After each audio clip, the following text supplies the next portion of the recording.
The Mill at Alder Brook, Episode 7, The First Sack of Flour. Tessa heard Alder Brook before she reached the footbridge. Its sound came through the evening air in one low, even band, softened by grass along the banks and by the leaves that hung over the water. As she walked down the last part of the lane, the brook grew clearer. Water slipped beneath the bridge boards, entered the familiar bend beside the mill, and continued toward the wheelroom without haste. She stopped at the near end of the bridge and rested one hand on the rail. The evening was mild. The warmth of the day still lingered in the wood beneath her palm, though cooler air had begun to collect over the water. Behind the mill, the upper branches of the orchard held a little light. Beyond the kitchen garden, the bakehouse stood closed and quiet. The narrow path toward the mill race was visible for a short distance before it faded into the shade upstream. Tessa looked across the yard. Nothing appeared changed since her last visit. The mill stood as it had at the end of the previous evening, with its windows closed and its broad door secured. The water followed the ordinary path she had restored earlier in the week. There was enough of it for the low-speed run, and no more was needed.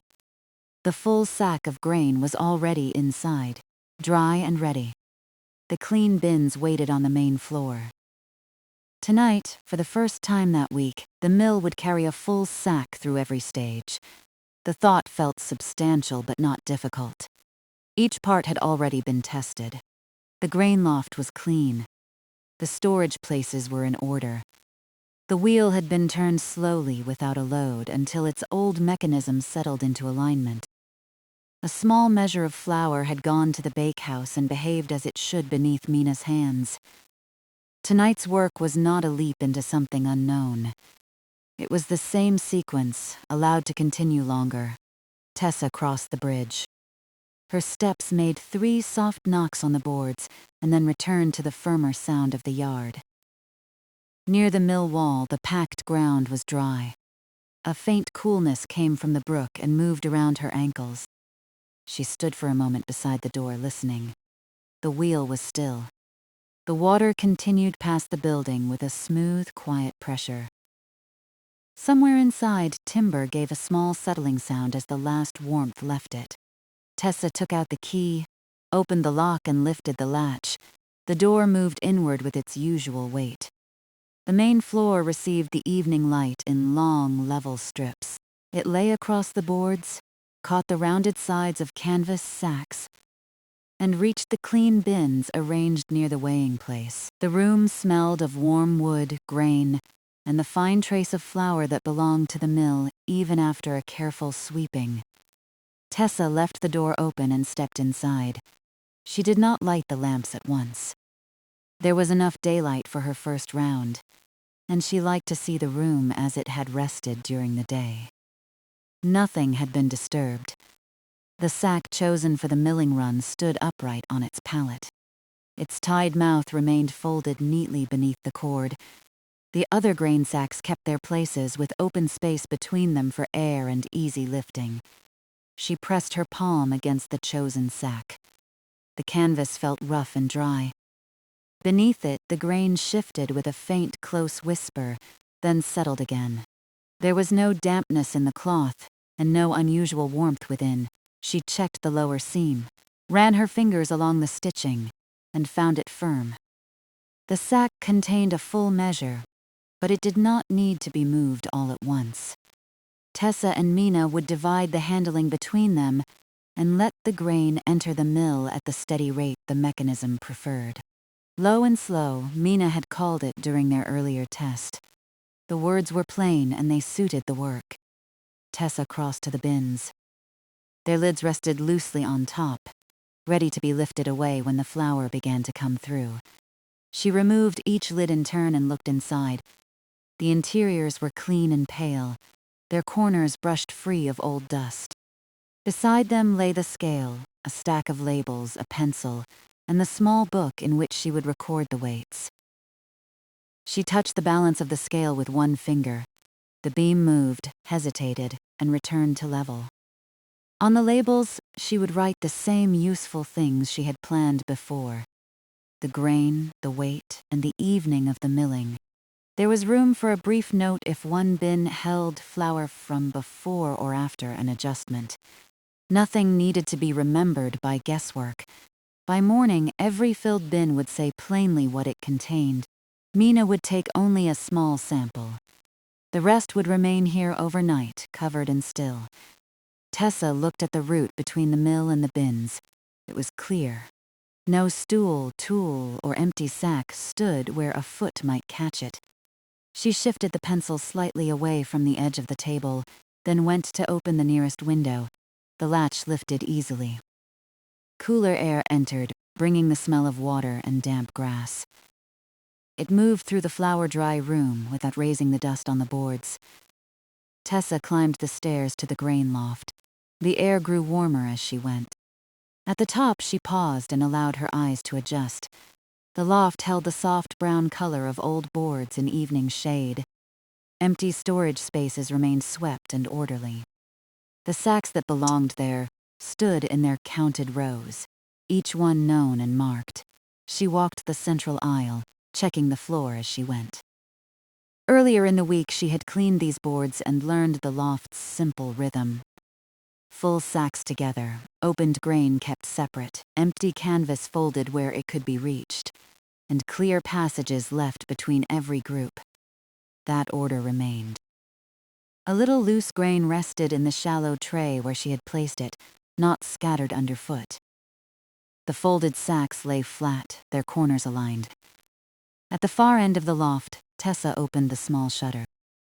The orchard appeared beyond it, darkening from green to gray. The windfall apples she had gathered for the milling day table were stored away from the grain, and the orchard path was clear. For tonight, there was nothing to do there. There was no need to visit the bakehouse either. Its earlier test had answered the question asked of it. The flour had mixed well, rested well, and baked as ordinary flour should. Tessa closed the shutter until only a narrow gap remained for air. On her way down, she placed her hand on the stair rail and felt the smooth places worn into it. The mill's useful surfaces had a quiet history of touch. Rails polished by hands, boards softened by boots, handles rounded by lifting and turning. She added no ceremony to that history. She simply used each thing as it had been made to be used. Back on the main floor, she took the lamp from its hook. She trimmed the wick over the small metal tray, replaced the glass, and struck a match. The flame caught with a brief, bright edge before settling. She turned it down until the light was steady and warm, then lit a second lamp near the bins. The two pools of lamplight met across the floor. They showed the sacks clearly without making the room feel bright. Flour dust lay in the seams between boards, pale and quiet. The clean stone casing waited near the center of the work. The tools Tessa would need later, a brush, a wooden scoop, and the cloths used for the final cleaning, were arranged along the wall. She checked them one by one. The brush was dry. The scoop held no old grain. The cloths had been washed and folded. At the end of the milling, after the flour had been weighed and labeled, she would clean the stones and make a slow round of the floor. The work would become simpler as the evening went on. Brush, gather, fold, sweep, and cover. By then, Mina would have taken her sample and gone home, and the filled bins would be resting beneath their lids. Before any of that, the mill needed its own inspection. Tessa took the second lamp and opened the door leading down to the wheelroom. Cool air rose along the stairwell. The smell changed from grain and dry boards to damp stone, water, and heavy timber. She descended carefully, placing the lamp where its light could reach the mechanism without throwing sharp shadows across it. The wheelroom held the brook sound close. Water moved beyond the wall and along the channel, ready to be admitted in the small amount required.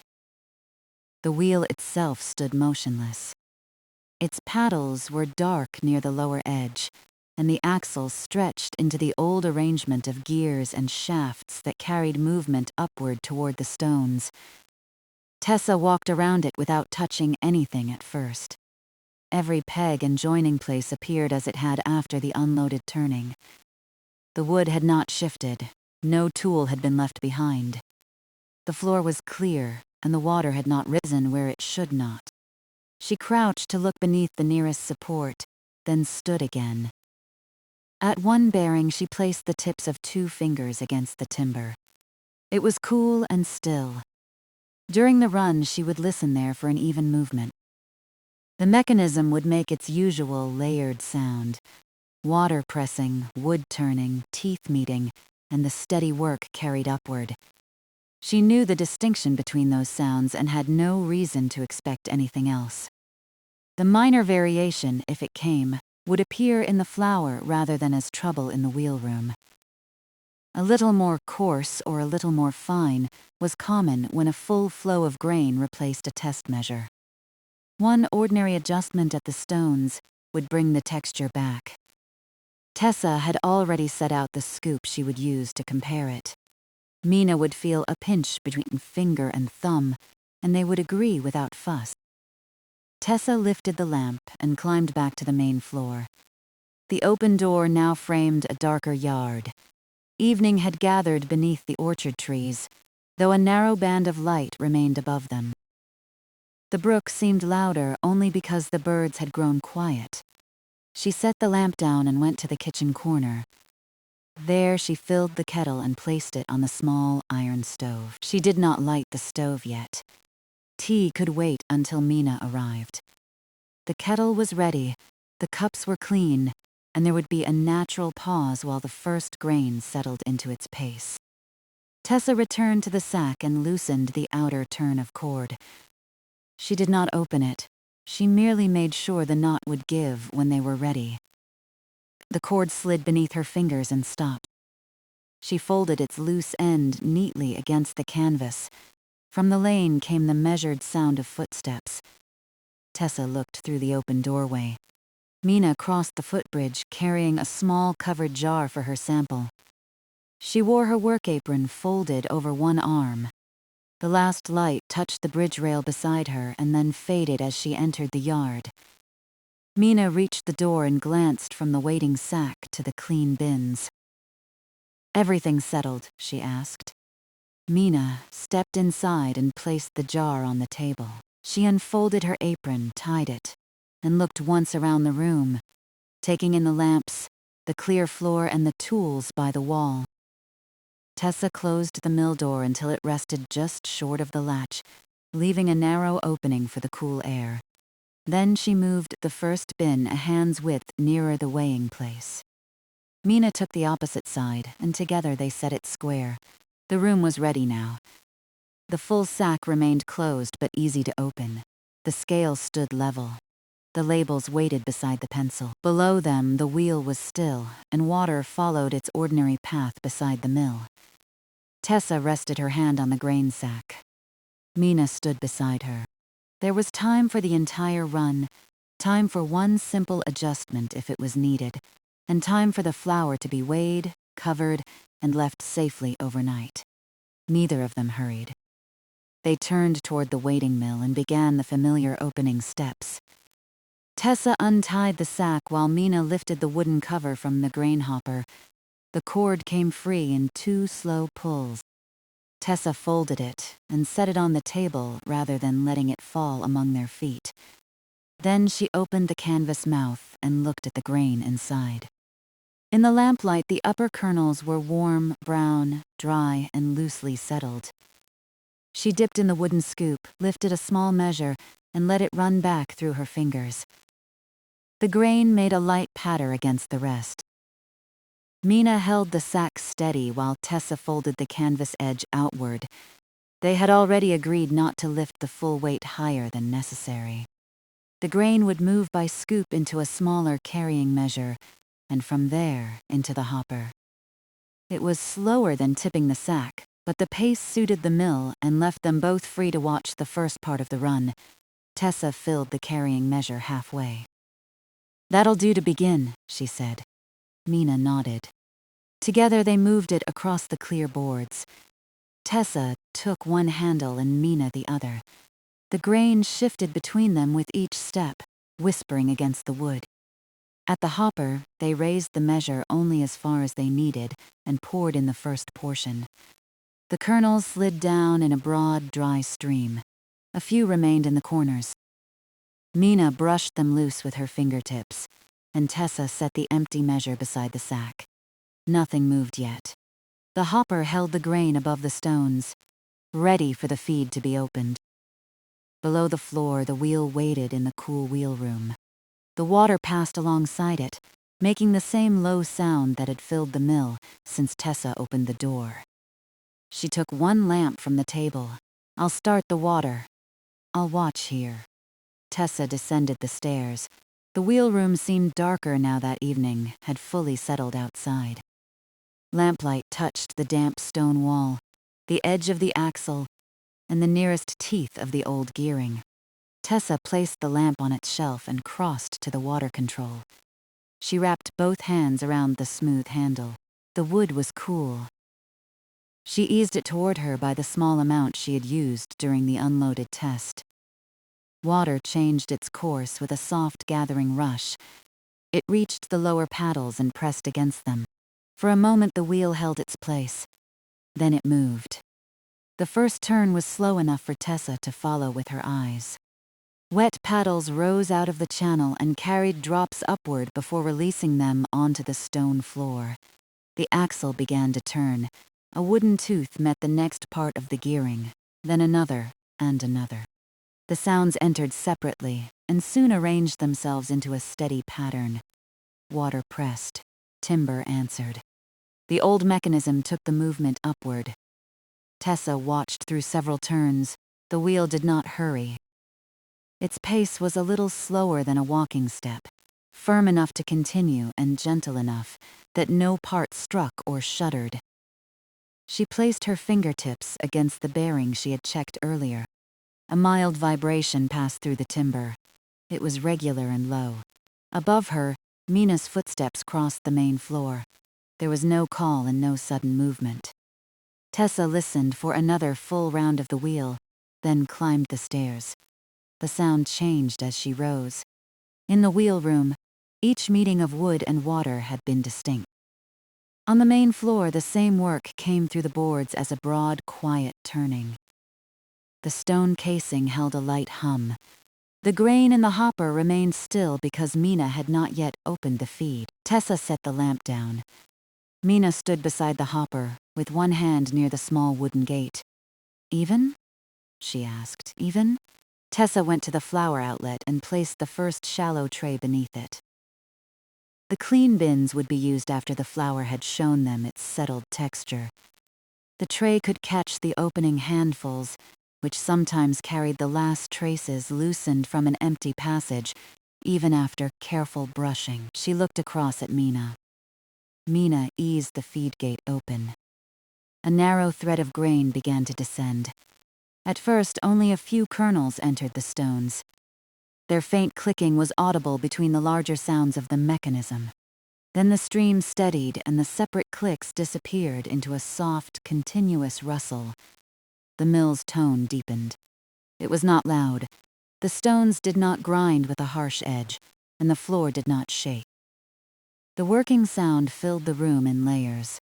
The low wheel below, the measured gearing between, the dry grain at the hopper, and the close murmur from within the stone casing. Tessa kept her hand near the feed but did not touch it. Mina watched the grain settle into the opening. Its surface lowered by so little that the change could be seen only by comparing it with the wooden sides. For several moments, nothing appeared at the outlet. That pause belonged to the distance through the mill. The first grain had to pass between the stones and travel along the flour path before it could reach the waiting tray. Tessa stood beside it, listening. A pale line formed at the mouth of the chute. It gathered, slipped forward, and fell. The first flour landed with almost no sound.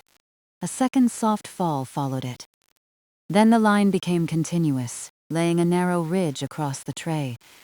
The flour was warm cream in the lamplight, neither bright white nor as brown as the grain that had entered above. Mina drew a little closer. Tessa allowed the first covering to collect. The flour came steadily, though not yet at its final rate. A faint haze rose no higher than the shoot before settling again. She touched the edge of the tray to be certain it sat squarely. The ridge widened.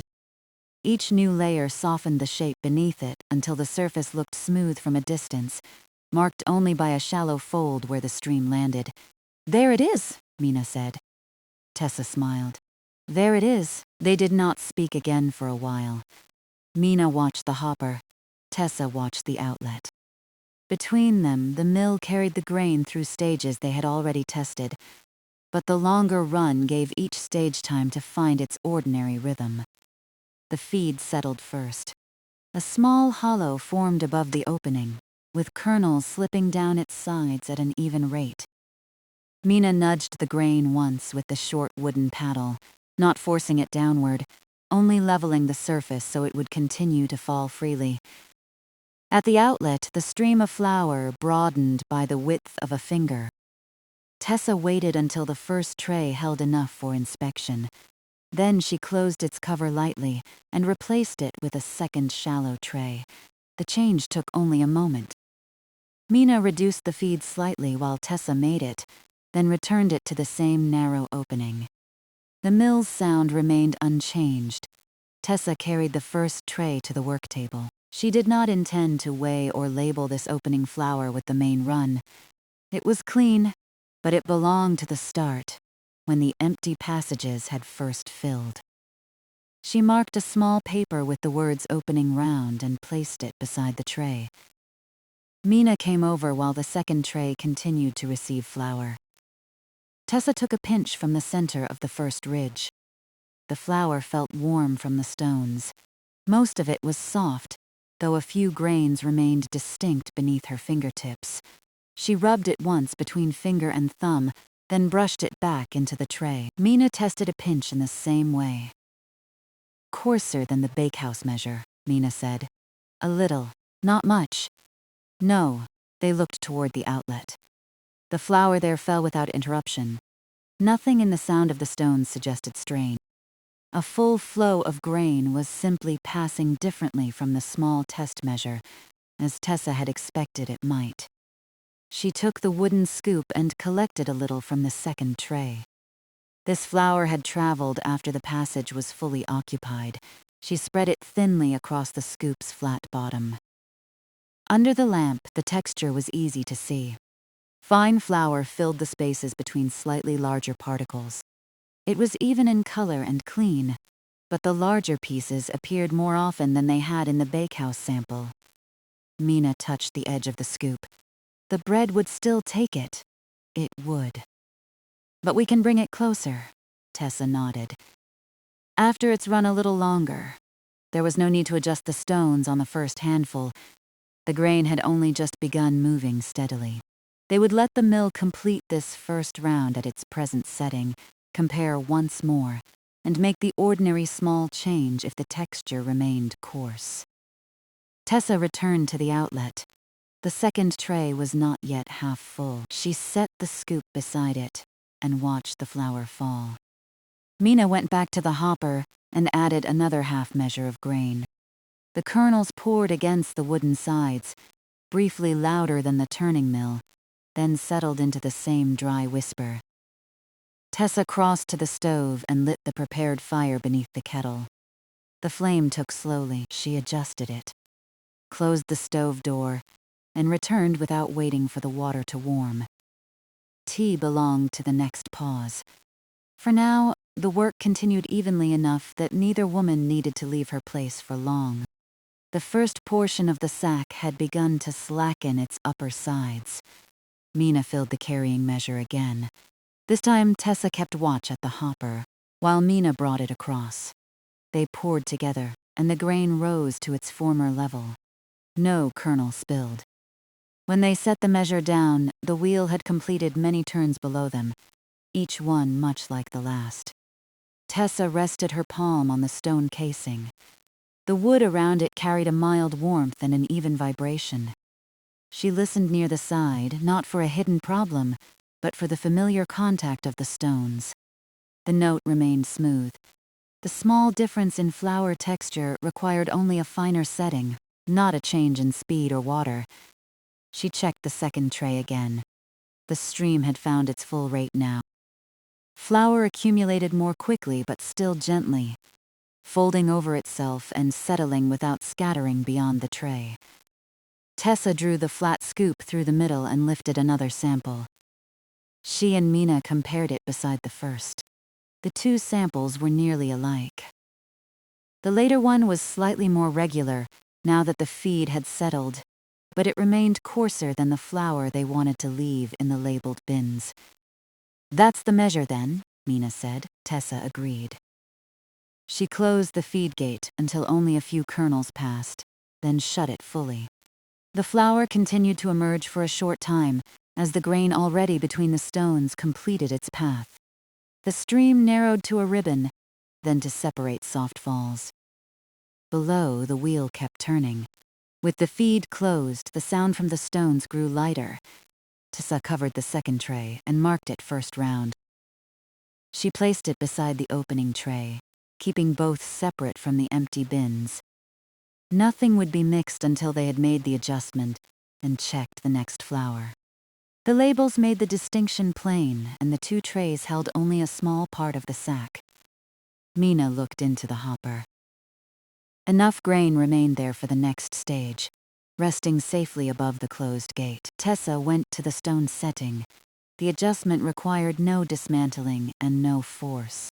It was the same simple change she had prepared for before Mina arrived. A slight movement to bring the working faces closer while keeping the low, steady speed. She placed one hand on the setting handle and the other against the marked wooden guide. The current position was easy to see in the lamplight. Tessa moved the handle by one small division, no farther. Wood pressed gently against wood. She stopped, checked the mark, and left it there. Mina watched the outlet. "Just one?" she asked. "One will be enough to test." Tessa returned to the casing and listened. With no grain passing, the stones continued in their lighter voice. The setting had changed their note only slightly, smoothing it rather than sharpening it. The wheel below maintained the same pace. The water needed no alteration. For a minute, they let the mill turn empty of grain between the adjusted stones. Tessa used the time to sweep the few kernels that had found their way onto the hopper ledge. She returned them to the top, then wiped the ledge with her palm. Mina moved the first round trays farther from the edge of the table and checked their paper markers. The kettle began to murmur on the stove. Warm lamplight lay over the open sack, the waiting bins, and the fine pale dust around the flour outlet. Outside, Alder Brook continued through the dark yard. The mill door remained open by its narrow space, admitting a thread of cool evening air. Tessa placed a clean tray beneath the chute. The first round was complete. It had answered the only question it raised. The mechanism was steady, the grain fed well, and the flour was clean. Its texture needed one ordinary correction, and that correction had been made. She stood beside the hopper while Mina took her place near the new tray. At Tessa's hand, the grain waited above the gate. At Mina's, the outlet was clear. The marked first-round flour rested safely on the table, separate and covered. Tessa opened the feed again, this time to the same low width as before. A narrow stream of kernels descended toward the stones. The mill's working note slowly returned, even and unhurried, and they settled in to watch the finer flour begin. The grain passed through the opened gate in a narrow, even stream. For a few moments, the clean tray beneath the chute remained empty. The stones had to receive the grain again, carry it between their working faces, and send the flour along the passage. Tessa watched the outlet while Mina kept her eyes on the hopper. The mill's fuller voice returned by degrees. First came the dry rustle of kernels descending. Then the sound within the casing deepened as grain reached the stones. Beneath it all, the wheel continued at the same low pace, its movement rising through the floor in a mild, regular vibration. A little flower appeared at the lip of the chute. It rested there for an instant, pale against the wood, and then fell into the tray. More followed. The first narrow line became a soft ribbon, laying one fold over another. Tessa let it gather. The adjustment had been small, and the change in the flower would be small as well. There was no use trying to judge it from a dusting. She waited until the tray held a shallow ridge, then drew the flat wooden scoop through the center. The flower moved lightly over the scoop. It still held the warmth of the stones. Tessa carried it to the lamp. Mina closed the feed by a fraction, enough to keep the hopper steady while she came to the table. Together, they looked at the flower spread across the flat wood. The color had not changed. It remained warm cream, with the grain's natural shade carried through it. The difference lay in the surface.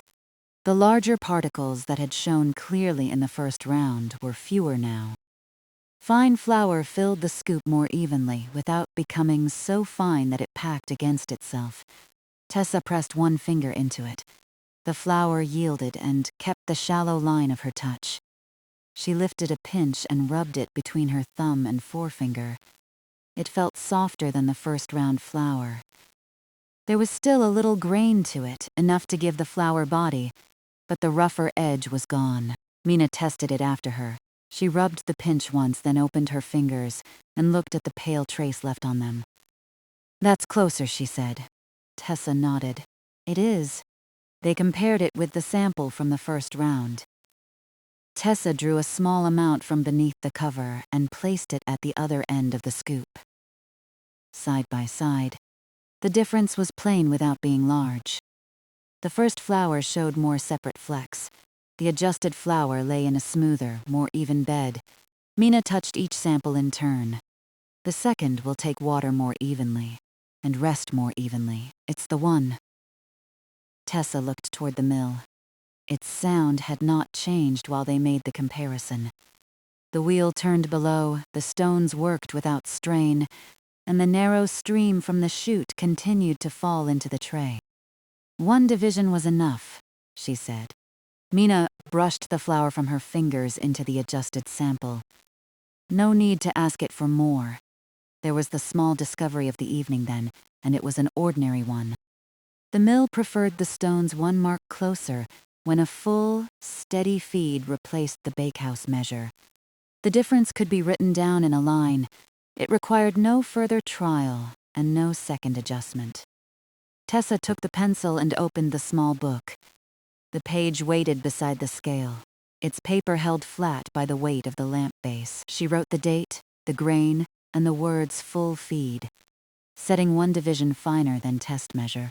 Beneath that, she added texture even. The pencil made a quiet scratching sound.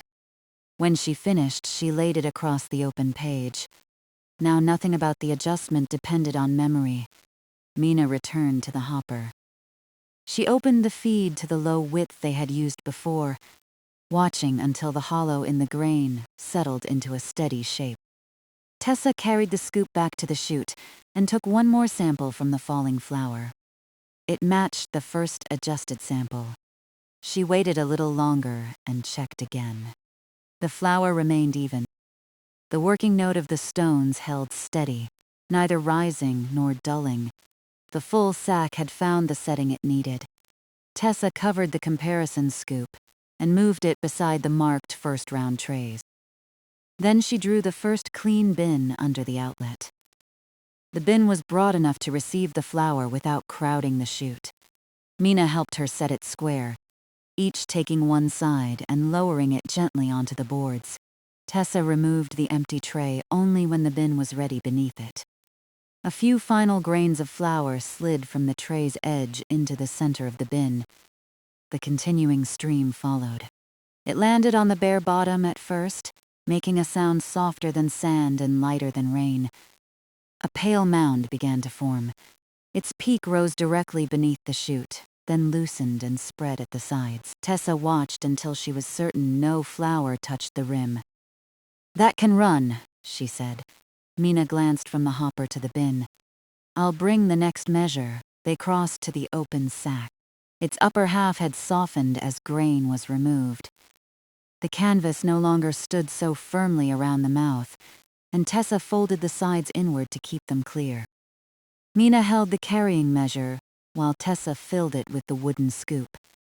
Each scoop entered the grain with a dry, close sound.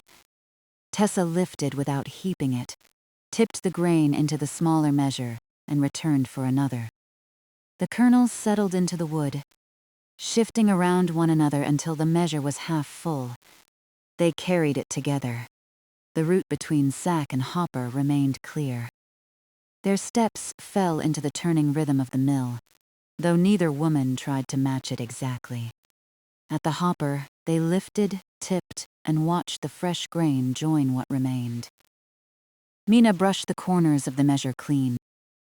Tessa returned it to the sack while Mina leveled the hopper with the short paddle. She did not press downward. She merely drew grain from the high side toward the shallow hollow, and the kernels resumed their gentle inward slide. At the outlet, the mound in the bin had widened. Tessa used the clean scoop to move its peak slightly aside. She did not stir the flour or pack it. She only gave the falling stream a lower place to land so that the bin would fill evenly. The flour carried a mild warmth when she moved it. A faint dust rose close to the scoop and settled at once along the inner wall. The kettle had begun to sound more clearly now. Its first low murmur had become a quiet trembling beneath the lid. Tessa went to the stove and drew it away from the strongest part of the heat. She poured water into the 2 cups, where the leaves darkened and slowly opened. Mina remained by the hopper. Tessa brought her a cup and set it on the clear corner of the table, away from the grain and labels. She placed her own beside it. They let the tea stand while they worked. The mill did not require constant handling, only regular attention. Tessa watched the flour. Mina watched the grain. Between checks, they drank from their cups, taking them up when the tea had cooled enough, and putting them back in the same 2 dry circles on the wood. Outside the narrow opening of the door, the yard had gone fully dark. The mill's lamplight reached the threshold and stopped there. Alder Brook moved beyond it, unseen but familiar. Water entered the wheel's working path in the small amount Tessa had allowed, pressed the paddles, and continued on. No part of the night beyond the door asked for their attention. The grain in the sack lowered by patient degrees. Scoop by scoop, half measure by half measure, they carried it to the hopper. Mina sometimes filled while Tessa watched the outlet, and sometimes Tessa filled while Mina checked the flour. The work passed easily between them. Whenever they changed places, the same things remained true. The wheel turned slowly. The feed held steady. The flour fell with an even texture. After several measures, Tessa checked the warmth of the casing. It was warm beneath her palm, but no warmer than before. She listened near the stone setting. The contact remained smooth. She looked at the guide mark. The handle had held precisely at the single new division. At the bin, Mina lifted a pinch from the newest flour and compared it with the adjusted sample on the table. She handed the pinch to Tessa without speaking. Tessa felt it between her fingers. The texture was the same. She brushed it into the bin and smoothed the place where it landed. The evening's only variation had been resolved. They did not need to return to it again. The first bin grew heavier. Flour now covered its bottom in a deep, level layer. The stream made a small hollow where it landed, filled that hollow, and made another. From time to time, Tessa moved the mound outward with the scoop. Each pass left a shallow track that softened beneath the next fall. When the flour approached the line Tessa had chosen for easy lifting, she reduced the feed. Mina brought the empty second bin nearer. They had arranged the bins before starting, so that the change could be made without hurry. Tessa closed the feed fully. Flour continued through the chute, while the last grain between the stones completed its passage. The ribbon narrowed. Mina set the second bin beside the first. As the final soft falls entered the filled bin, Tessa slid the temporary cover over it. She left a small space for the warmth to ease before the lid was settled completely. Then she and Mina moved the second bin beneath the chute. Tessa opened the gate again. The grain resumed its descent. A short while later, adjusted flour began to collect in the new bin, as even as before. The first bin waited beside the scale. Tessa gave it another few minutes to lose the warmth gathered beneath the chute. Then she closed its lid loosely and checked that its outer surfaces were clean. No flour had spilled down the sides. The two women lifted it onto the scale. The beam lowered, rose as Tessa moved the weights, and came slowly toward level. She shifted the smallest weight 1 mark. The beam trembled and settled. Tessa read the measure aloud, quietly enough that the turning mill remained the room's larger sound. Mina looked at the scale and confirmed it. Tessa wrote the weight in the book. On the first label, she printed the grain, the evening's date, and the measured amount. Below them she wrote adjusted setting, even texture. The words were plain and large enough to read in the morning without bringing the label close to the lamp. She fixed it to the bin. Mina pressed one corner flat where it had lifted against the wood. Then they carried the bin to its resting place. The space had been chosen before the run began. It stood away from the stove, clear of the door, and beyond the path they used between sack, hopper, and scale. Tessa lowered her side first by a fraction. Mina followed, and the bin came to rest without a knock. Tessa settled the lid fully. The filled bin was safe, labeled, and still. She stood for a moment with her hand on the lid. There was no need to open it again that evening. By morning, the flour would be cool and rested. Mina returned to the second bin, where the new flour was building its first broad mound. Tessa returned to the sack, its sides folded inward now. Much of the grain had already passed through the mill, but enough remained for the steady middle of the run. Tessa shook no canvas and forced nothing toward the scoop. She adjusted the folded mouth, reached into the grain, and filled the carrying measure as before. When Mina joined her, they lifted it between them. "Still low and slow," Mina said. "Still low and slow." They poured the measure into the hopper. The grain spread across the surface, filled the shallow hollow, and began its gradual descent. Mina set the paddle across its usual ledge. Tessa carried the empty measure back. The first round trays remained covered on the table, clearly marked and separate. Their flour could be weighed later and given its own note. It was clean and usable, simply coarser than the main run. Nothing needed to be discarded, and nothing needed to be hidden within a larger bin. Beside them, the open book held the evening's answer in one short line. Tessa took up her tea. It had cooled, but it was still pleasant. She drank the last of it and placed the cup near the stove. Mina did the same a little later. Conversation faded after that. The mill supplied all the sound the room needed. Grain whispered at the hop-upper. Flour slipped into the bin. Timber worked below the boards in an unbroken measured round. The brook pressed and passed on. Tessa moved the flour mound. Mina leveled the grain. They filled another carrying measure, lifted it, and emptied it into the hopper. At intervals, Tessa touched the casing and looked at the guide mark. At intervals, Mina tested a pinch of flour. Each check returned the same answer, and each answer allowed the work to continue without change.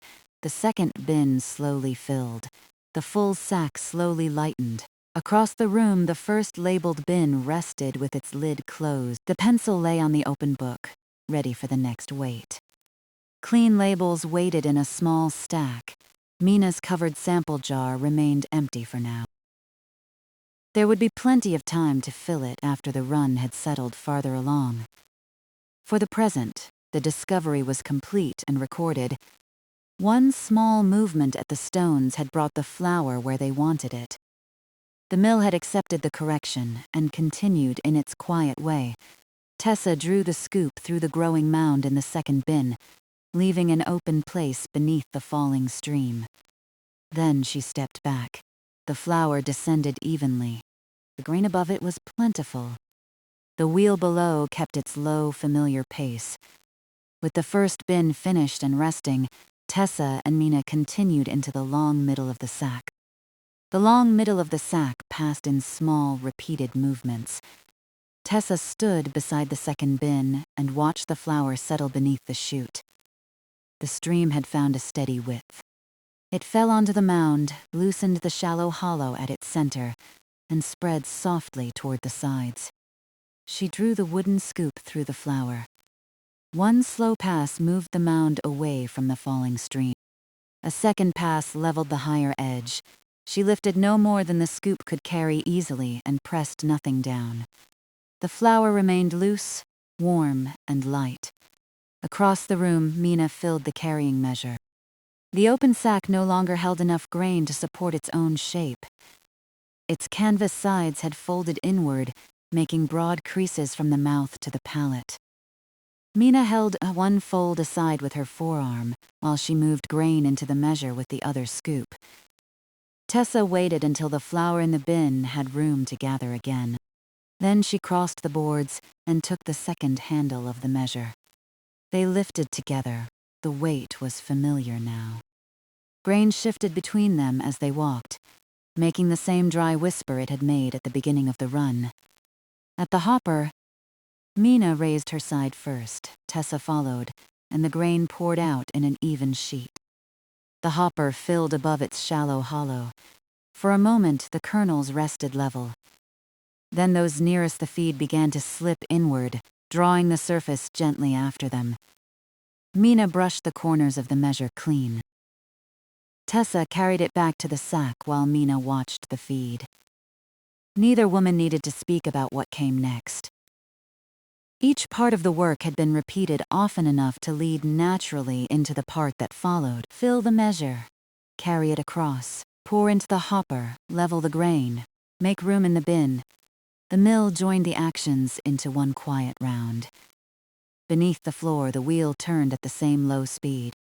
Water reached it, pressed and passed on. The old gearing carried the movement upward without a knock or change of pace. The stone casing held its mild warmth. Tessa placed her palm against it. The vibration remained even.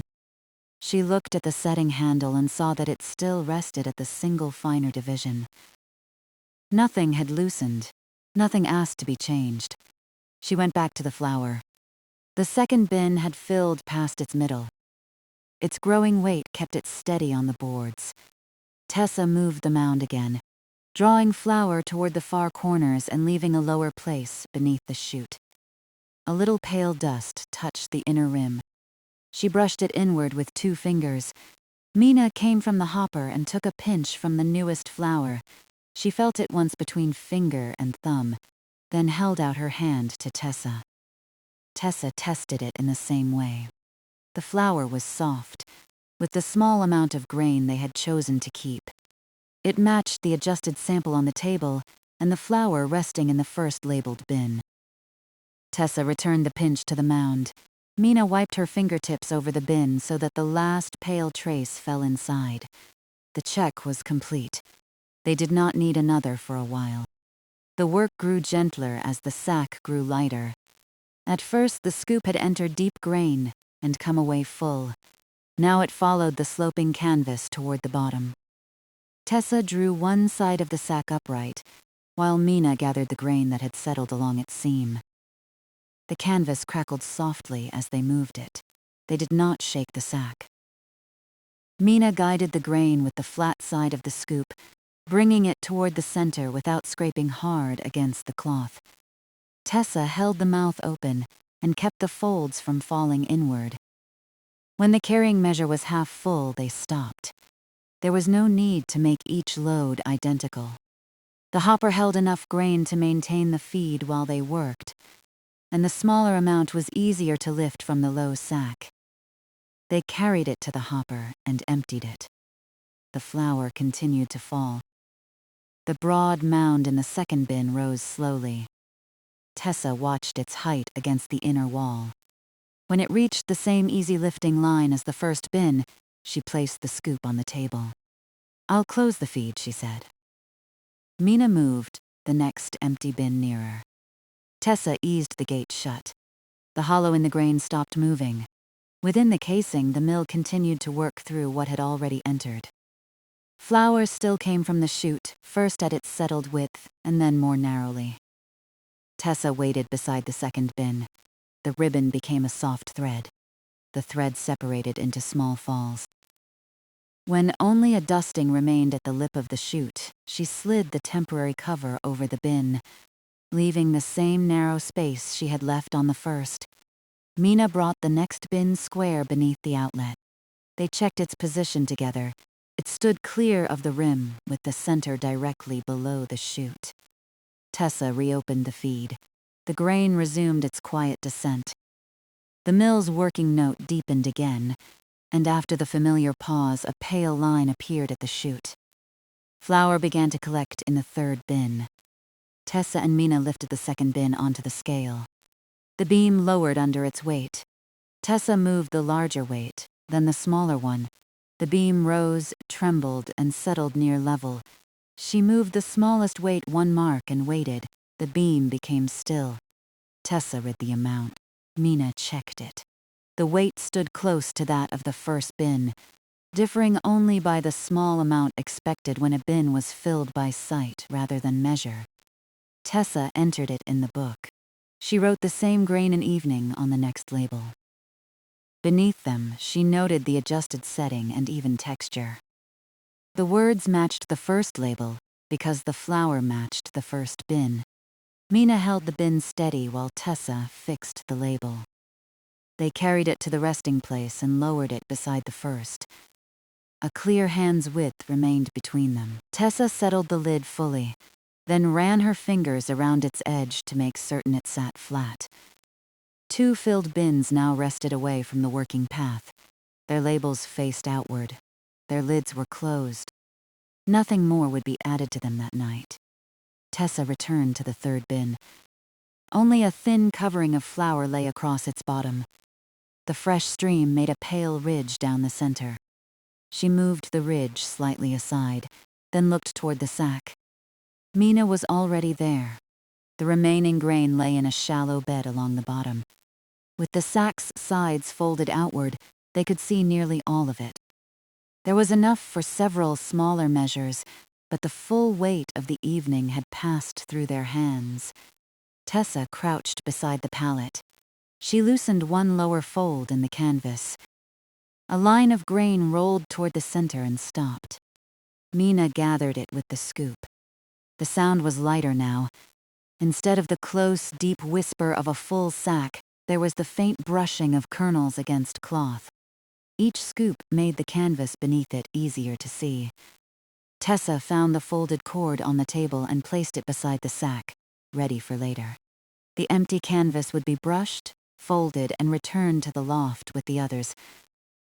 For now it still held grain, and so it remained open on its pallet. They filled another carrying measure, this one a little below halfway. As they crossed the floor, Tessa noticed how little the routine depended on the load being full. Their hands took the handles in the same places. Their steps remained slow. The grain poured into the hopper with the same dry sound, only for a shorter time. Mina leveled the surface with the paddle. Tessa checked the flour. The third bin would not be filled to the line reached by the others. It would hold the last part of the adjusted run, along with its own measured amount. There was no reason to spread the flour among the filled bins, merely to make them look alike. Each label would tell the truth of what it held. The scale, book, and pencil waited for that work. The first round trays also remained covered. Their coarser flour had cooled on the table beneath its separate markers. Later, Tessa would weigh it and give it a clear place of its own. Nothing had been lost. Nothing had been mixed without a note. The kettle stood quiet on the cooler part of the stove. Their cups remained beside it, empty now. The fire had settled to a low warmth that no longer needed attention. Tessa went to the door and opened it another inch. Cool night air entered along the floor. It passed the stove, crossed the dry boards, and reached the working mill. The lamps did not flicker.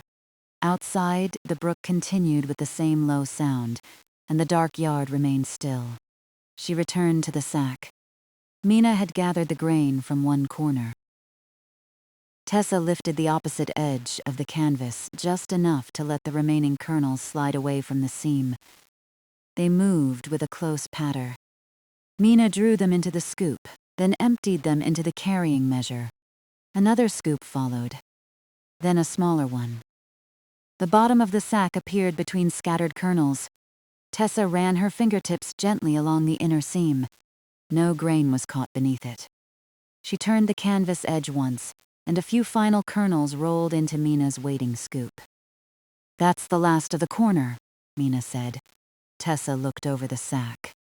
A narrow scattering remained near the folded mouth. She brought it inward with her palm. Mina collected it.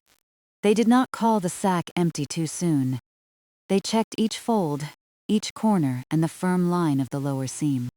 Their hands moved slowly over the rough canvas, finding only the dry cloth and the little floury trace left by grain. The last small scoop went into the carrying measure. Together they took it to the hopper. This time, the grain covered only the bottom of the measure.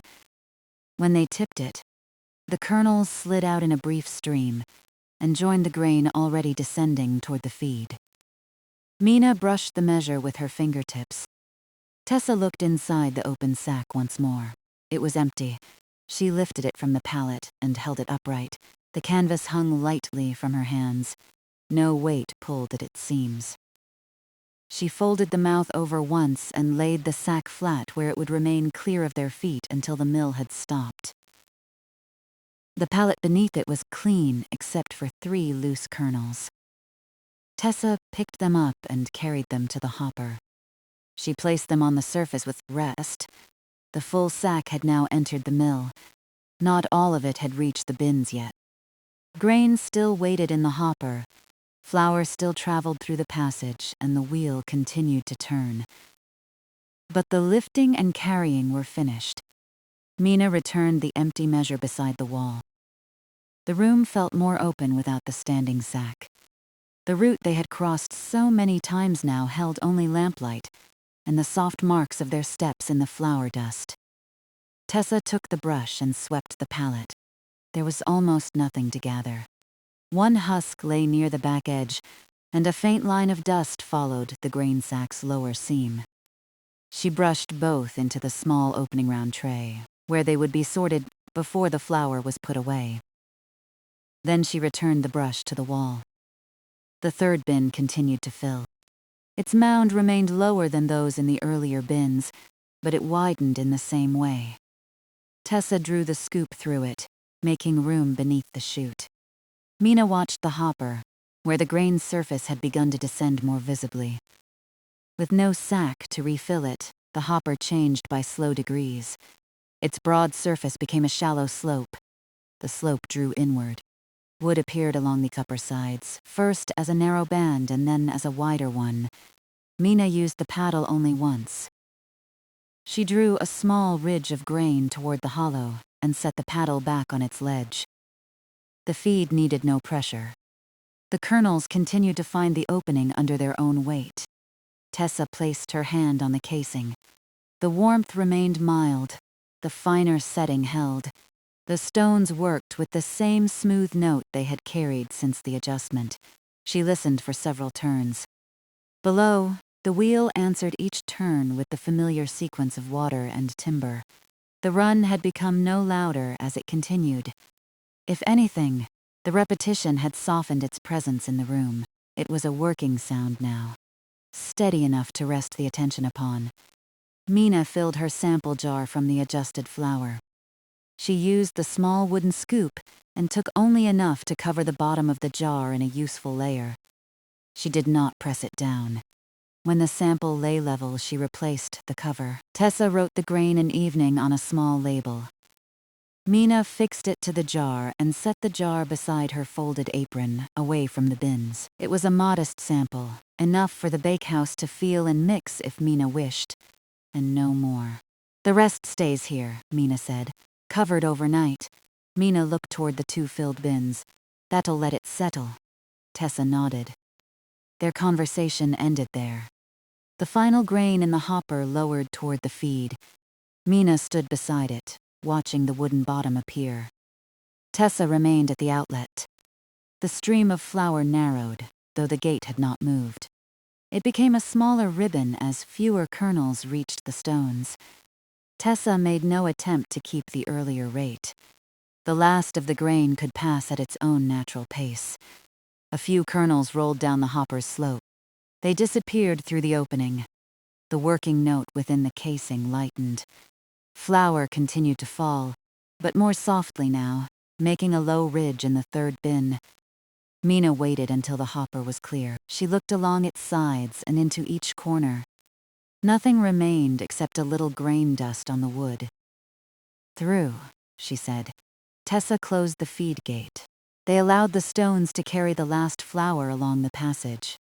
The chute released a thin line, paused, and released another. Tessa kept the bin in place. The wheel still turned below, unloaded now except for what remained inside the mill's path. Its voice grew lighter by small degrees. Mina untied her apron and folded it over her arm. She did not leave yet. They stood together beside the 3rd bin and waited for the final flour. A soft fall landed near the center. Then another. After that, the lip of the chute remained still. Tessa gave it time for one more turning of the wheel, and then another. No more flour appeared. The full sack had completed its passage. 2 filled bins rested beneath settled lids. The 3rd held the last part of the even, adjusted flour. The first round trays waited separately, covered and marked. Mina's small sample jar stood ready to go with her. Every part of the run was accounted for. Tessa placed the temporary cover over the 3rd bin, leaving a narrow space for its warmth to ease. Next, they would weigh it, label it, and bring the first round flour to the scale. After that, Mina could take her sample home, and Tessa could begin the slower closing work. For now, the stones turned empty at their gentle pace. Tessa rested one hand on the 3rd bin's cover. Mina stood beside the scale. Around them, the flour was safe, the grain was through, and the evening's heavy lifting was done. Tessa let the empty stones turn for another slow round. The feed gate was closed. The hopper showed only clean wood and a faint dusting where the grain had rested. Beneath the chute, the 3rd bin waited under its temporary cover. No more flour appeared at the lip. Mina stood beside the scale with one hand resting on its table. The mill sounded lighter without grain between the stones. The wheel still moved at the same low pace, and the gearing still carried each turn upward, but the close working murmur had softened. What remained was water, timber, and the smooth passage of empty stone.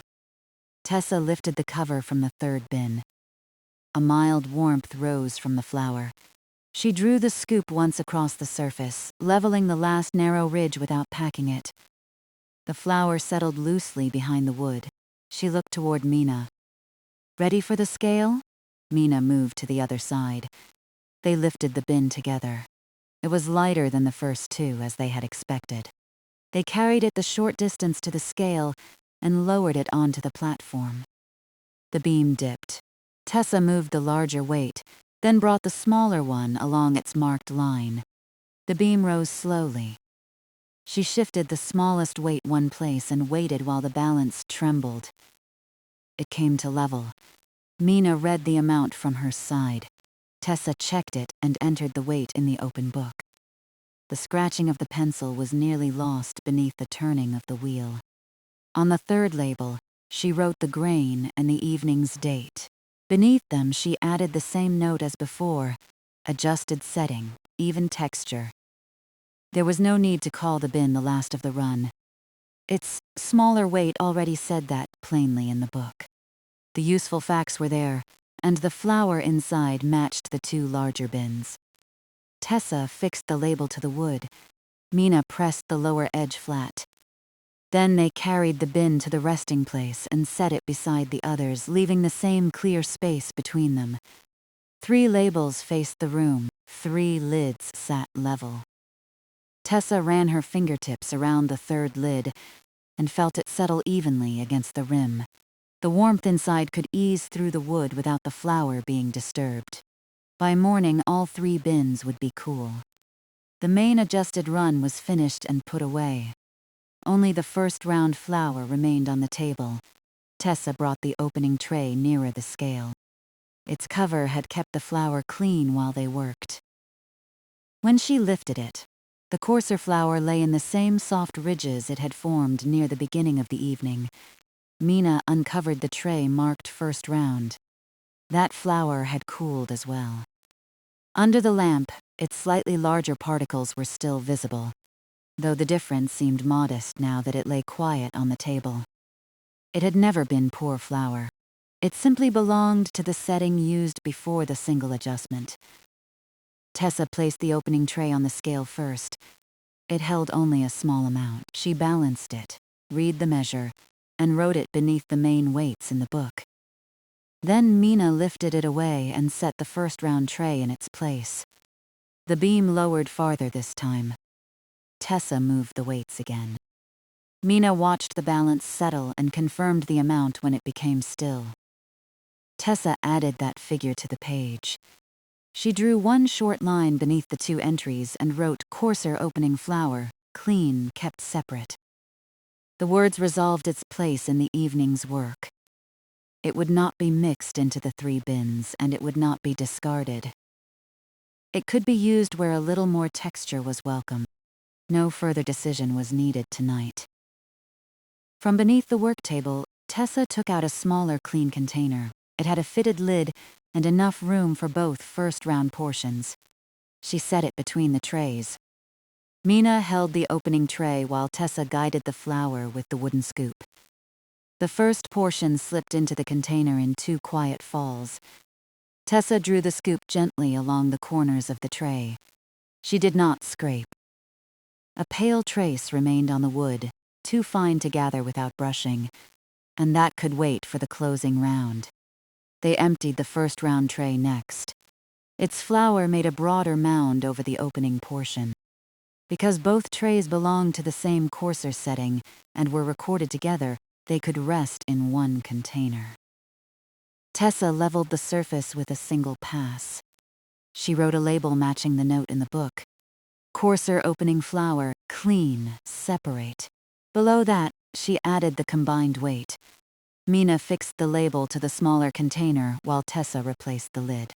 They carried it to the resting place and set it at the end of the row, with wider space between it and the main bins. The difference was clear at a glance.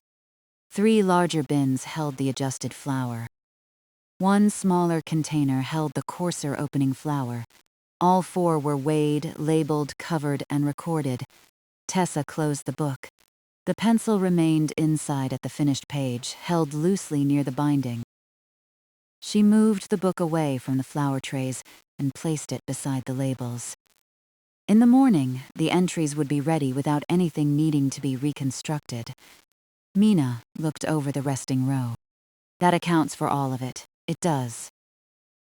Her sample jar stood on the table beside her folded apron. The jar held only the small amount she had taken from the adjusted flour. Its label was secure, and its cover sat tightly enough for the walk home. Tessa lifted one of the empty trays. Only a thin coating remained inside. She set it with the other near the cleaning cloths. They would be brushed before being returned to their shelf. The empty grain sack lay folded once on the pallet. The carrying measure stood by the wall. The hopper and chute were empty. Every part of the full sack had now reached a marked place. There was nothing left to weigh. Tessa turned toward the stone casing. The empty stones had continued long enough. Their note was smooth and light, unchanged since the last flower fell. She placed her palm against the wood and felt the mild vibration passing through it. "I'll stop the water," she said. Mina took up the lamp from its shelf near the stair door. "I'll bring the light." They crossed to the wheelroom stairs. Cool air rose around them. Tessa descended first, one hand on the rail. Mina followed with the lamp held low enough to show each tread. The sound of the wheel grew fuller as they went down. In the wheel room, water lifted from the turning paddles and fell in scattered drops. The axle moved steadily through its support. The wooden gearing met tooth by tooth, still carrying the empty stones above. Mina placed the lamp on the wall shelf. Its light reached the water control handle and the nearest part of the wheel. The rest of the room remained in soft shadow, with damp stone taking only a dull gleam. Tessa stood beside the bearing and touched the timber. The vibration was regular. She listened through one full turn, then another. The mechanism had completed the run as evenly as it had begun. No sound remained to be investigated, and no adjustment needed to be carried into the next morning. Tessa crossed to the water control. She wrapped both hands around the smooth handle and eased it back along the same short path by which she had opened it. The movement was slow. Water continued to reach the paddles while the opening narrowed. The pressure softened. The wheel did not stop at once. Its wet weight carried it onward, each turn a little slower than the one before. Drops fell from the rising paddles with more space between them. Tessa held the control until the working stream had closed. Water returned fully to its ordinary path beside the wheel. The axle completed another turn. The gearing lifted, met, and passed. The sound separated into individual wooden contacts again, as it had when the run began. Each one was quieter than the last. Mina stood beside the lamp without speaking. Tessa kept her eyes on the wheel. A paddle rose, paused near the top, and descended. The next came forward with less motion. The axle turned through a final measured distance. Then the wheel settled. One paddle rested just clear of the lowest water. The gearing stopped without a knock. Above them, the stones became still. Water continued beyond the room in its ordinary channel. Tessa waited. The silence left by the mechanism was not complete. Alder Brook remained close within the stone walls. Drops continued to fall from the wheel. A small run of water slipped along the edge of the channel and passed on. She touched the bearing once more. The timber was still. "Stop cleanly," Mina said. Tessa nodded. "And back on the usual water path." She looked at the control mark. The handle had returned to its resting position. There was no narrow opening left to send water against the wheel overnight. The run was closed at its source. Tessa took the lamp, and they climbed to the main floor. The room felt changed without the turning beneath it. The boards no longer carried their mild pulse. The quiet bins seemed more present now, their labels pale in the lamplight. Tessa set the lamp on the table. Mina untied the cord from around her folded apron and wrapped the apron more closely over her arm. Then she took up the sample jar. It looked small beside the flour they had left behind. "That's plenty for me," she said. Tessa glanced at the jar. "Enough for a bowl.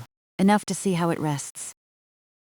The bakehouse had already answered the larger question during the earlier test. Mina's sample did not need to prove the flour again.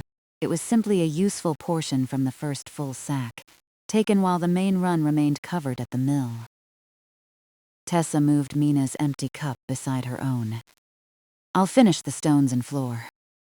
Mina looked toward the brush and folded cloths. "You've got the quiet part left."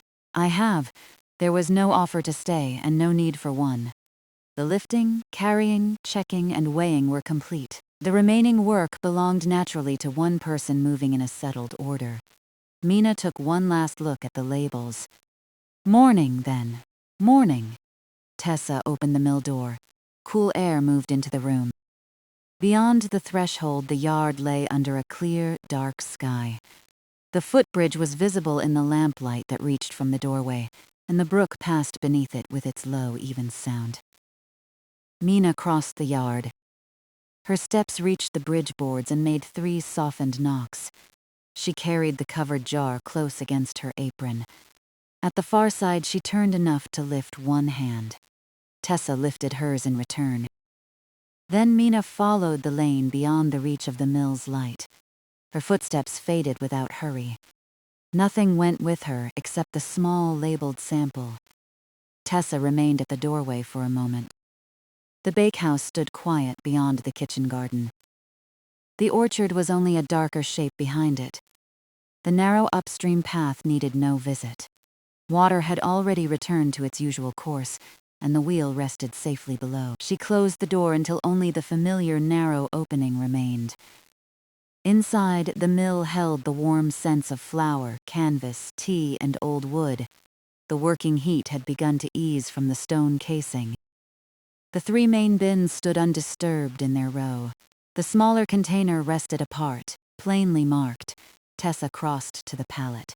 She lifted the empty sack and opened it once between her hands.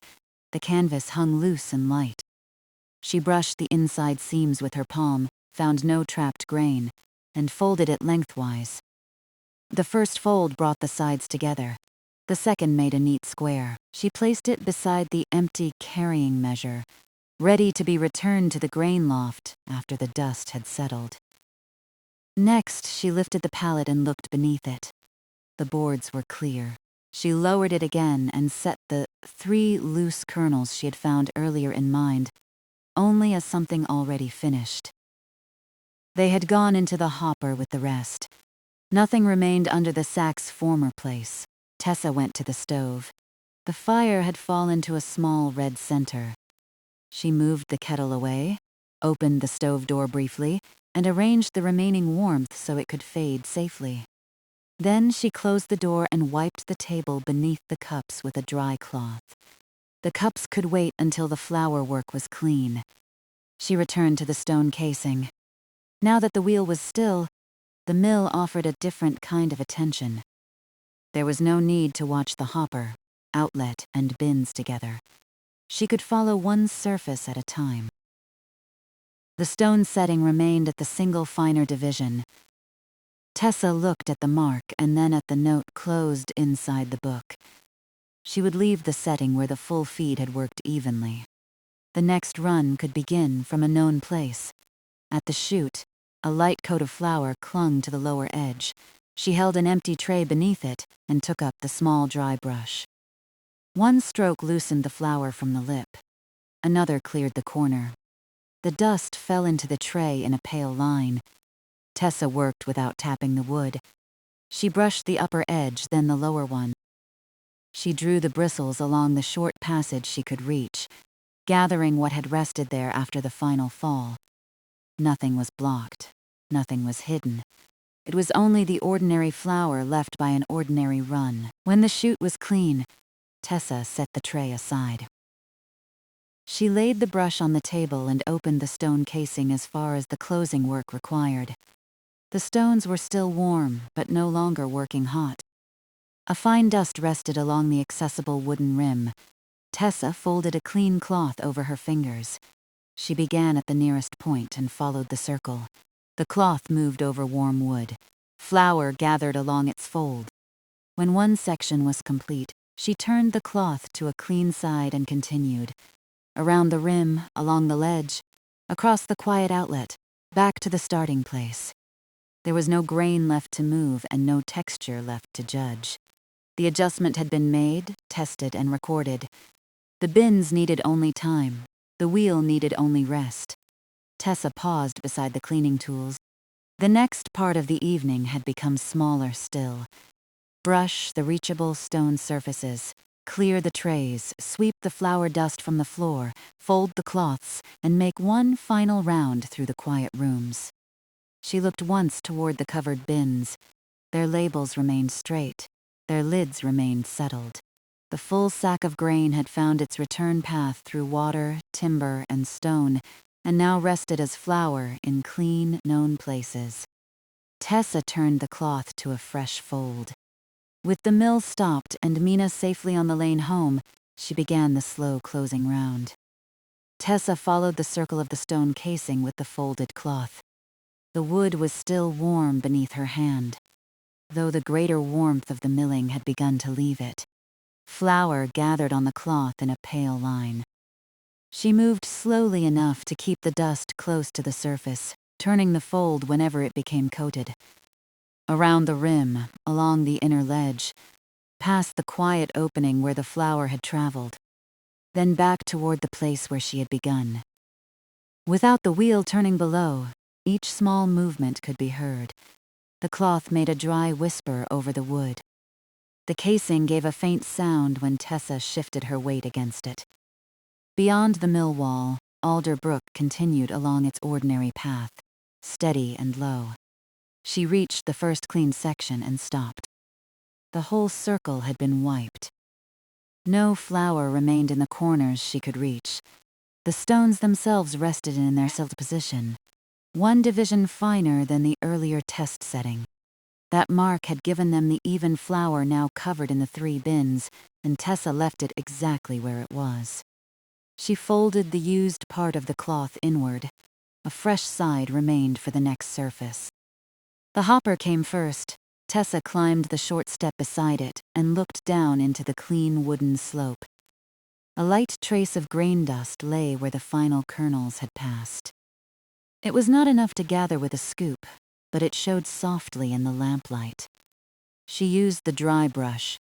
Beginning at the upper edge, she drew the bristles toward the closed feed gate. The dust moved ahead of them in a narrow veil and collected near the bottom. Tessa brushed one side, then the other, following the direction the grain had taken during the run. The wood appeared darker where it had been cleared. She worked around the corners without tapping the brush. Nothing needed to be shaken loose. The grain had passed freely, and the only thing left was the dry, ordinary trace of use. At the gate, she held a shallow tray below the opening and eased the gate apart just enough to brush the gathered dust through. A small pale brown line fell into the tray. She closed the gate again and returned the setting to its resting position. The hopper was empty. Tessa passed her palm over the outer ledge. One loose husk touched her skin. She picked it up and placed it in the tray with the sweepings. She stepped down. The lamps had burned lower while she worked. Their light no longer met quite so brightly across the room. Instead, each lamp held its own warm part of the mill, one over the cleaned stones and tools, the other over the book, scale, and covered flour. The bins rested beyond both pools of light. Their shapes were plain in the softer part of the room. 3 larger bins stood in an even row, each with its label facing outward. The smaller container of coarser opening flour remained at the end with a wider space beside it. Nothing leaned against them. Nothing crossed the clear boards around them. Tessa went to the nearest bin and placed 2 fingers against its lid. The wood still held a little warmth from the flour beneath, but less than before. The lid sat flat. She did not lift it. Cooling and settling required no help. She checked the second lid, then the third. Each one gave the same answer beneath her hand: covered, quiet, and secure. The smaller container was already cool. Its label read plainly in the lamplight. Coarser opening flour, clean, separate. The combined weight stood below the note. Tessa smoothed one corner of the paper and moved on. The empty trays waited near the cleaning cloths. She carried the first to the work table and held it over the tray containing the hopper sweepings. With the brush, she gathered the pale coating from its corners. The flour came away in a thin line. She turned the tray and brushed the opposite edge. The opening round tray followed, and then the one that had caught the last flour from the chute. Each had held clean flour, but the faint remains mixed now with a husk and grain dust from the hopper. Tessa kept these closing sweepings apart from every weighed container. There was very little of it. When the 3 trays were clear, she wiped them with the fresh side of the cloth. The wood felt smooth and dry. She stacked them by size and returned them to their shelf, largest at the bottom and smallest on top. The brush still held flour among its bristles. Tessa took it to the narrow opening at the door and brushed it against her palm above the sweepings tray. The dust fell without rising far. She turned the handle, cleared the other side, and set the brush down for one final use on the floor. Next came the carrying measure. It stood against the wall where Mina had placed it, after the final kernels went into the hopper. Tessa lifted it by one handle. Without grain, it felt broad and light. She inspected the bottom and corners. A few specks rested along one joint. She brushed them into the closing tray and wiped the wooden interior. Then she returned the measure to its place with both handles facing outward, ready to be lifted without turning it around. Beside it lay the empty canvas sack. Tessa picked it up and opened the folds once more. The sack carried the dry smell of grain. Though no grain remained inside, she held it by the mouth and let the canvas hang straight. The lower seam formed a firm line. She ran the cloth along it, then across the two corners. A little dust marked the fabric, but nothing fell. The sack had been checked when it emptied, and this second round confirmed the same simple fact. She folded it again, first lengthwise, bringing the long sides together, then across the middle, keeping the mouth tucked within the fold. The final square lay flat between her hands. Tessa carried it up to the grain loft. The stairs sounded different now that the mill had stopped. Her own steps were the only movement in the timber. She kept one hand on the polished rail and held the folded sack beneath the other arm. At the top, warm, dry air met her. The loft was darker than the main floor. Tessa raised the lamp she had brought, and its glow reached the central aisle, the counted rows of sacks, and the shelf where empty canvas was kept. Nothing there had changed during the run. The remaining grain sacks stood upright with clear spaces between them. The shallow tray held the same few loose kernels placed there during the earlier cleaning. The storage areas remained swept and known. Tessa crossed to the empty sacks. She set the newly folded canvas on top of the stack, aligning its corners with those beneath. The pile rose by only the thickness of the cloth. She pressed it once to settle the fold. The full sack no longer stood downstairs. In its place were 4 covered containers, every portion weighed and marked. The change was complete. Nothing remained between grain and flour except the written record in the closed book. Tessa walked the loft aisle once. She did not open shutters or move sacks. Her lamp passed over the clear boards and returned. At the stairhead, she paused and listened. The brook reached her faintly through the building. No wheel answered it, no grain shifted. The loft held its dry stillness, ready for morning. She descended and left the lamp on the main floor table. The cleaning tray now held all that would be removed from the working surfaces. A little flour dust, a husk, and the light brown trace from the hopper. Tessa set it apart near the door. She would empty it outside in the proper place when she made her final yard round. Until then, it remained low and covered by another tray, so no passing step could disturb it. She took up the floor brush. The boards showed the evening's path clearly enough in lamplight. Fine flour lay closest to the chute. A softer dusting followed the route between the former sack, the hopper, and the scale. Around the resting bins, the floor was almost untouched. Tessa began beside the stone casing. She drew the brush toward herself in one long stroke. The bristles gathered a pale edge. A second stroke joined it, and a third brought the flour away from the foot of the casing. She did not sweep across the whole room at once. She worked in narrow sections, keeping the dust low from the casing to the open floor. From the open floor toward the wall, from the wall into one small growing line. The repetitions slowed the room further. Each pass began on clean wood, traveled through the dust, and ended at the same gathering place. Tessa shifted one step and began again. Brush forward, draw back, move the pale line, leave the boards clear. At the place where the full sack had stood, the pallet made a square shadow on the floor. Tessa lifted one end and propped it safely against the wall. Beneath it, the boards were already clean. Only a narrow outline of flour dust showed where the wood had rested. She swept around the outline until it disappeared. The pallet itself needed little attention. She brushed its upper slats, checked the spaces between them, and lowered it back to its place. It would wait empty until another sack was chosen. Tessa continued along the route they had walked with the carrying measure. Their steps had pressed some of the flour into faint shapes. The brush softened each mark and gathered it. Soon the path from pallet to hopper looked like the rest of the floor. Near the scale, she slowed. The book, labels, and pencil had already been moved clear of the edge. She swept beneath the table without touching its legs, bringing out a little dust and one short end of thread from the grain sack's cord. Tessa picked up the thread.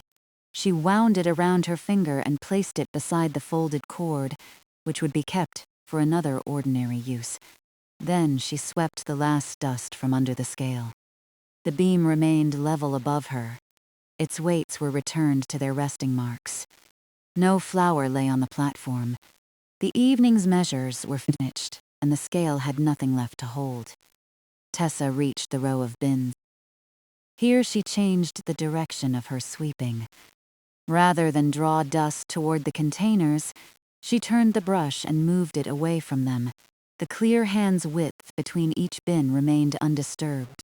She swept the open boards in front of the labels. The first bin held adjusted flour of even texture. The second held the same. The third, lighter bin held the end of the run at the same setting. The smaller container held the clean, coarser opening flour. Tessa had no need to read every weight again. She had checked each balance with Mina, written each figure, and closed the book on the completed page. The labels were not reminders of unfinished work. They were the finish. She moved the gathered floor dust toward the door. The line had grown, but it was still modest for a full sack. Careful pouring and the low-speed run had kept most of the flour where it belonged. Tessa brought the dust into a small handbrush and pan, taking 2 quiet passes to collect it. The first pass gathered the center. The second cleared the edges. She held the pan level and added its contents to the covered closing tray. Then she looked back across the floor. The boards showed their warm brown color again. Flour remained only in the old seams where a fine trace always lived, part of the mill's familiar dryness. There were no loose mounds, no scattered kernels, and no dusty path between the tools. Tessa returned the brushes to the wall. She folded the used cloth so the flour-marked sides lay inward. A second cloth had remained clean, so she left it in the stack. The used one went into the small washing basket. The work table came next. Tessa moved the empty cups to the kitchen corner. Beneath them were 2 dry rings. She wiped the rings away, then cleaned the place where the sample jar had stood before Mina carried it home. The remaining labels went back into their drawer. She sharpened the pencil with 2 turns of the small knife, caught the shavings in her palm, and put the pencil beside the book. The point was ready for morning. Then she opened the book once more. The page showed the full account in her steady writing. The date, the grain, the finer setting, the even texture, the weights of the 3 main bins, and the combined amount of the coarser opening flour. Tessa followed the entries from top to bottom. Nothing was missing. She closed the cover and placed the book on its shelf, where it would remain dry and easy to find. The pencil lay across it. The scale stood empty beneath. At the stove, the last red center had faded. Tessa opened the iron door and looked inside. The remaining ash held no active flame. She closed the door, emptied the cooled kettle, and rinsed the 2 cups. Water moved around the pottery with a quiet domestic sound, small beside the brook outside. She dried the cups and set them upside down. The kettle returned to its hook. The table was clear. Tessa lowered the first lamp a little more. Its flame shortened behind the glass, and the room's shadows softened. She kept the second lamp steady for the final round. She began at the mill door. The latch worked cleanly. The narrow opening still admitted cool air along the floor. Tessa left it for the moment and crossed to the stair door leading down to the wheel room. She took the lamp and descended. Coolness gathered with every step. At the bottom, damp stone returned the brook sound in a close, even murmur. The wheel stood where it had settled, one paddle clear of the lowest water. Tessa raised the lamp. Drops no longer fell from the upper paddles. Their surfaces remained dark with moisture, but the axle was still. The water control handle rested at its closed mark. Water followed the ordinary channel beside the wheel without touching it. She placed her fingers against the bearing. No vibration met them. She checked the floor, the channel edge, and the nearest gears. All were as they had been when she and Mina stopped the run. Nothing had shifted during the closing work upstairs. Tessa did not turn or test anything. She simply stood through one slow breath and listened to the resting mechanism. The quiet was complete enough that individual movements of water could be heard along the stone. Each one passed away from the mill. She climbed back to the main floor and closed the stair door. The grain loft had already been checked. The wheel room had already been checked. The working floor was clean. The stove was out. Every portion of flour was covered and named. Only the yard remained. Tessa lifted the closing tray and stepped outside. Night had settled fully over Alder Brook. The orchard formed a dark, gentle line beyond the kitchen garden. The bakehouse stood closed. The footbridge held a narrow wash of lamplight from the mill door. Tessa carried the sweepings to the usual place and emptied them. The small fall made almost no sound against the ground. She brushed the tray clean, returned inside, and stacked it with the others.